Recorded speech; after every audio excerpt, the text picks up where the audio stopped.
Sometimes you're called out because of nuisance tripping on RCDs. They're like everything else, they wear out, they get weak sometimes. So we can carry out a test which is called a ramp test. That would actually put a current through it and gradually build it up until it switches off, and this instrument then will tell me at what rating or what current it's tripped off at.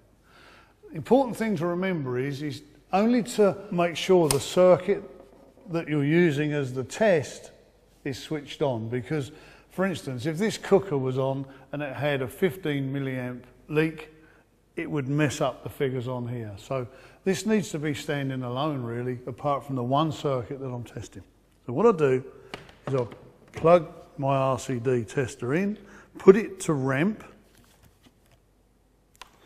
push the button and wait and see what happens.